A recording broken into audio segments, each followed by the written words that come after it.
Bonjour à tous et bienvenue dans le second épisode de Voyage et Histoire consacré à la ville de New York. Si vous n'avez pas vu le précédent, je vous mets le lien ici. On a déjà pris de la hauteur, découvert un bout du mur de Berlin, visité un curieux mémorial, exploré le musée d'histoire naturelle ou baladé sur Times Square. Si vous voulez soutenir cette chaîne, n'oubliez pas de vous abonner. C'est parti! I'll make a brand new start of it in old New York. Pour commencer, allons faire un tour dans le cœur économique de cette ville. Alors, on rentre dans le quartier financier, Financial District. Alors voilà, le monde autour du taureau de Wall Street. Donc ça, c'est Broadway. Donc Broadway qui commence ici et qui traverse toute la ville de New York. Donc on va longer Broadway jusqu'à la Bourse. Un peu bizarre. Voici Trinity Church et au fond on voit le One World Trade.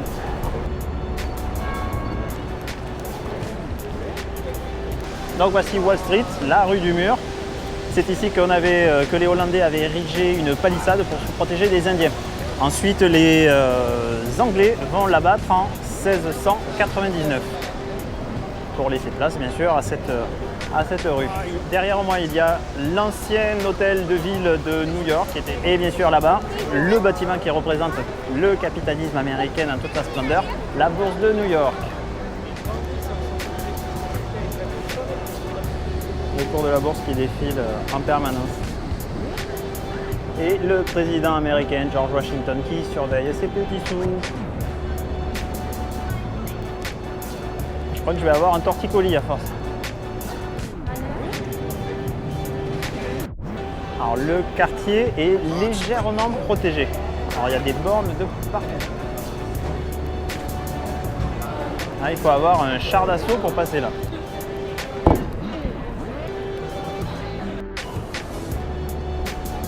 Alors voici un bâtiment très sympathique avec des grilles à toutes les fenêtres. Il s'agit de la Banque fédérale américaine. Ici se trouve le plus gros stock d'argent au monde. Donc c'est ici que s'établit la politique monétaire américaine. Point de passage obligé des New-Yorkais, la gare de Grand Central. Assez impressionnant. Waouh!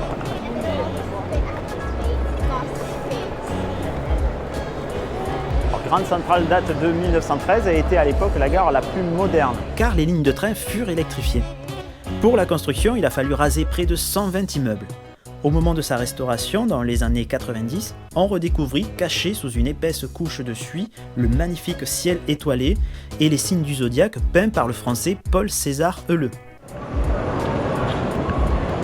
Alors je ne sais pas si ça va bien s'entendre, mais on est à la Galerie des Soupirs. Je parle à notre bout, voilà. Et normalement on devrait entendre la caméra.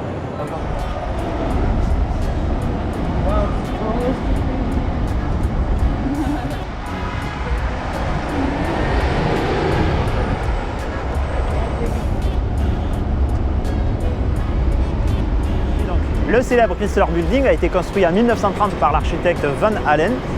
La flèche qui est juste en haut fait 30 mètres de haut et les gargouilles sont inspirées des voitures de l'époque. Donc on est au sommet du style Art déco.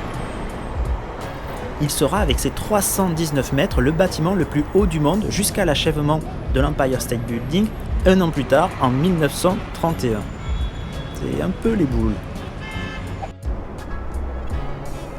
Donc arrivé devant l'ONU et la première chose qu'on voit, une manifestation pour libérer le Tibet. Tibet is not a part of China.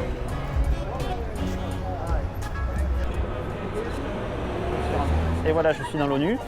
Le contrôle de sécurité est moins pointilleux qu'à la Statue de la Liberté. C'est quand même assez particulier.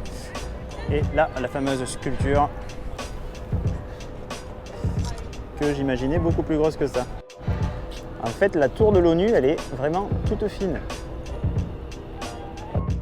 Et Voilà l'intérieur des Nations Unies. Une séance de travail.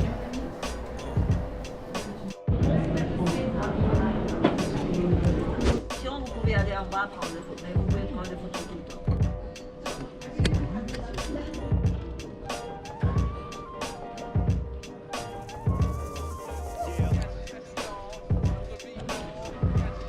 C'est pas moi qui j'envoie ça, c'est...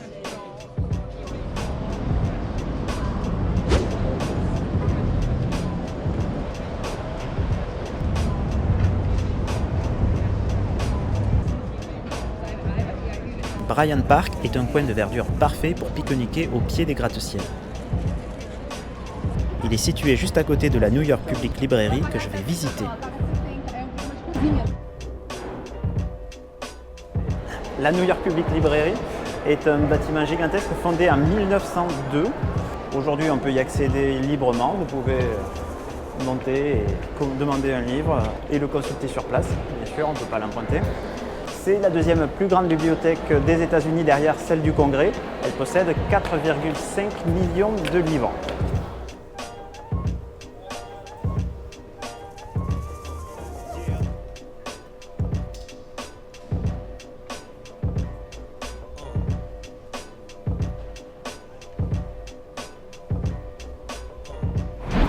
Donc petite balade dans le Midtown, juste en dessous de Central Park et le temps est un petit peu pourri.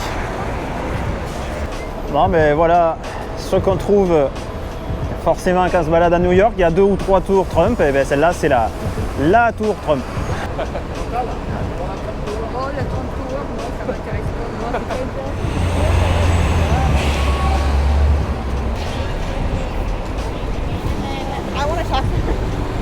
Ah, immeuble original, en granit noir, art déco de la fin des années 20. La forme est originale. Ah, et cet immeuble fait 420 mètres de haut et il a été fait pour des résidences de luxe.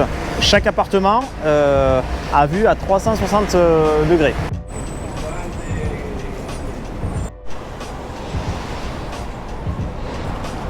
Voilà, le gars, il a son stand de hot dog, il roule en plein milieu.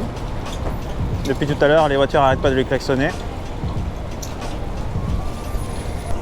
Donc ça, c'est le General Electric Building, avec une sorte de flèche gothique à son sommet, et à son pied, il y a une cathédrale copte. Donc la cathédrale Saint-Patrick qui arrive là.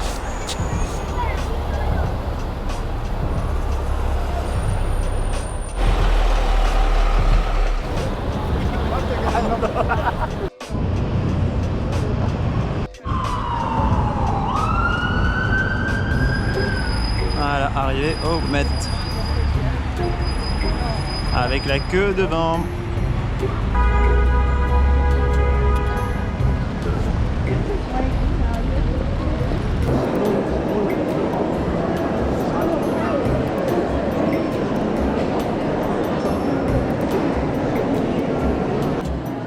Ce musée est l'un des plus grands du monde. Il ouvrira ses portes en 1870 et ne cessera de s'agrandir après de nombreux dons de richissimes américains. On retrouve au Met la plus grande collection d'art égyptien en dehors d'Égypte. Ici, on se trouve dans la salle du temple d'Endur.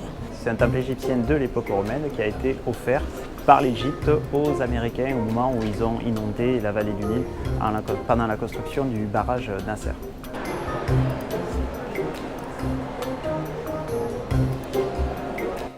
On y trouve aussi une impressionnante collection de bijoux en or d'Amérique précolombienne. Le Moyen-Âge est bien représenté avec notamment une impressionnante collection d'armures. L'armure d'Henri II.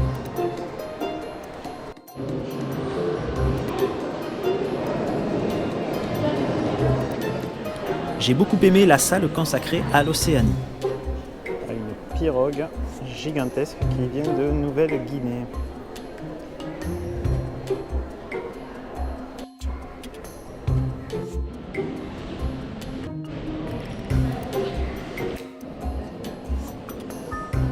Mais là où j'ai été le plus bluffé, c'est devant leur impressionnante collection de peintures européennes du 19e et du début 20e siècle. Cézanne, Gauguin, Van Gogh, Picasso, Monet, Manet et j'en passe. On ne peut pas tourner la tête sans voir un chef-d'œuvre.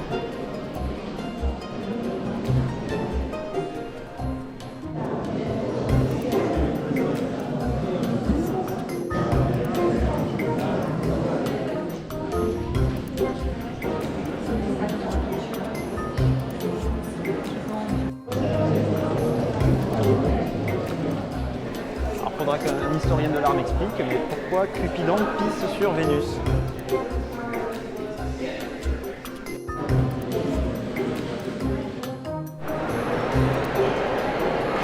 Donc là il est 1h30, enfin 13h30. Et comme quoi il faut venir vraiment à l'ouverture. Hein. Maintenant, direction l'ouest de Manhattan pour visiter un musée insolite situé à l'intérieur d'un porte-avions qui stationne sur l'Hudson River. L'Intrépide est un porte-avions qui a été construit en 1943, donc qui a fait la Seconde Guerre mondiale, qui a aussi fait la guerre du Vietnam et qui a servi bien sûr pendant la guerre froide. Il a pris sa retraite ici et on peut le visiter, il fait partie du New York City Pass. C'est un porte-avions qui fait 275 mètres de long pour 95 mètres de large et il accueillait environ 3000 membres d'équipage et pouvait accueillir à peu près 103 avions. Donc on est dans le porte-avions. Alors comment bien ranger son avion? Il suffit de rabattre un petit peu l'aile et puis c'est bon. Il y a la deuxième façon, les ailes levées. Alors l'Intrépide a servi aussi pendant la conquête spatiale. Il allait récupérer les capsules en pleine mer.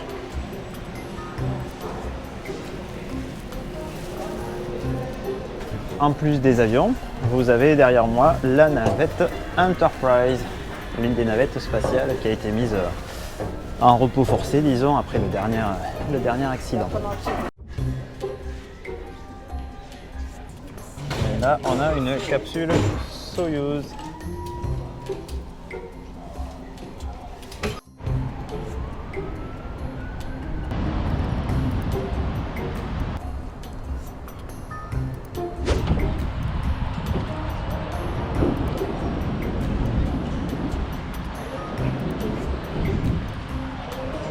Derrière moi, il y a l'USS Growler qui a été en service entre 1960 et 1963 en pleine guerre froide. C'est un sous-marin nucléaire qui a été mis à la retraite à côté de l'Intrépide et que l'on peut visiter.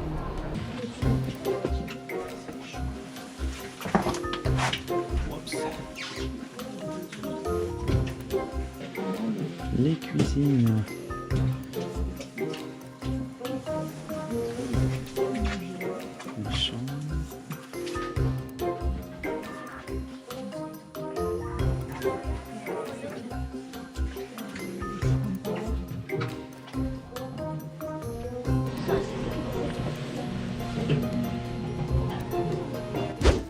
Voici l'impressionnant Municipal Building, immeuble gigantesque qui s'élève face au pont de Brooklyn.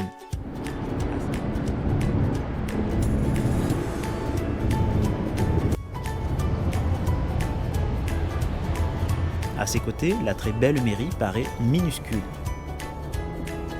Alors il y a un truc qu'on peut remarquer quand même à New York, c'est que quand il y a une boutique de donuts, il y a toujours des bagnoles de flics devant.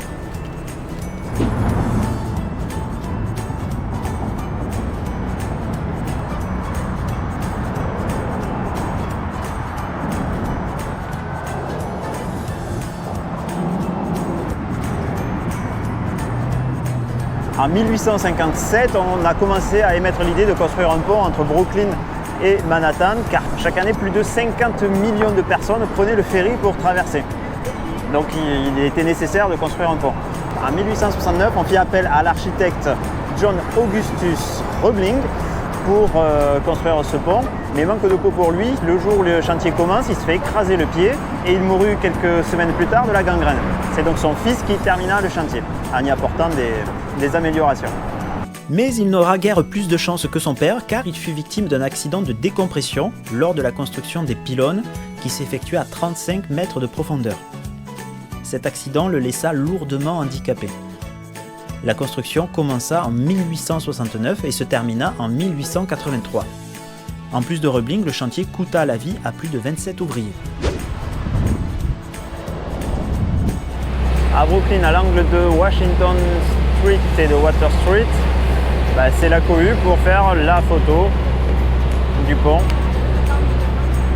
Voilà, avec un bel axe et les maisons de briques rouges autour.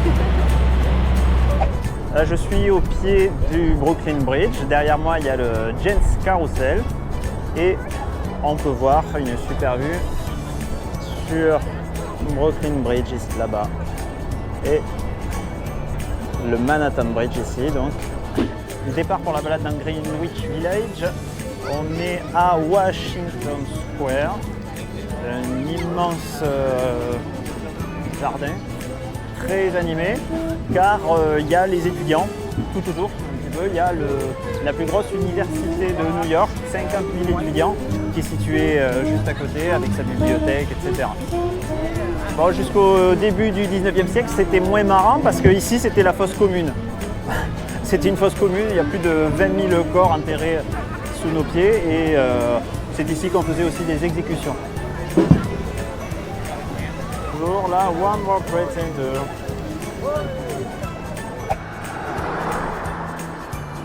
Petite curiosité, le plus petit cimetière de Manhattan, c'est un cimetière juif, des juifs venant du Portugal et d'Espagne. Voilà, ça ressemble à ça, c'est tout minuscule. Jefferson Market Courthouse, construit en 1877. Alors il paraît qu'il y avait beaucoup de tours comme ça, c'était pour repérer les incendies dans la ville. On est donc à Patching Place, une petite impasse avec des maisons qui datent du 19e siècle.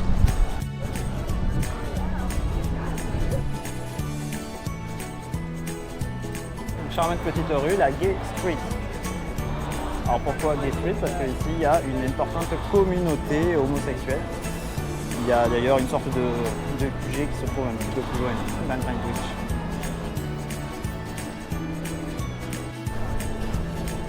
On voit les escaliers. Alors, ils regardent quoi les gens? Ils regardent ça. L'immeuble qui a servi de décor à la série Friends. Alors après le plus petit cimetière de New York, Greenwich accueille la plus petite maison. Enfin, soi-disant la plus petite maison que l'on peut trouver à New York. Et pour terminer notre visite de la ville, faisons une petite balade dans Central Park. Là c'est l'une des grosses vallées du parc, The Mall. Ici on est sur Bow Bridge. On peut voir d'un côté les buildings de l'Est et de ce côté les buildings de l'Ouest.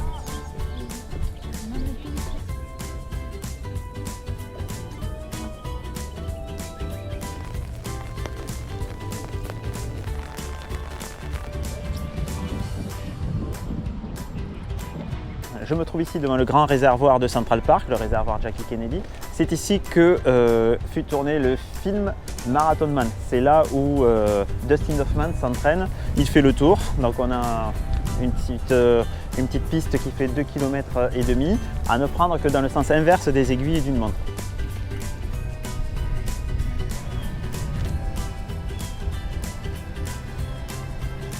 On doit l'idée d'aménager le parc à un journaliste du New York Post qui s'appelle, je l'ai noté, William Cullen Bryant et qui fit campagne pour pousser les autorités à aménager ce sublime parc. L'État de New York décida d'aménager le parc en 1853 et les travaux commencèrent en 1857 et ils dureront 16 ans. C'est l'architecte anglais Calvert Vaux qui remporta le concours et en dessina les plans. sur l'emplacement du futur parc se trouvaient des champs parsemés de gros rochers et des marécages. 200 000 personnes y travaillèrent et plus de 500 000 arbres furent plantés. Autour de Central Park, vous trouverez de très beaux immeubles. Mais la vue sur le parc a un prix. Certains appartements se négocient à près de 34 000 $ le mètre carré. Voilà, c'est tout pour aujourd'hui. J'espère que cet épisode vous a plu. Si c'est le cas, n'hésitez pas à me laisser un petit pouce, à laisser un commentaire ou à partager la vidéo. Merci et surtout, restez curieux.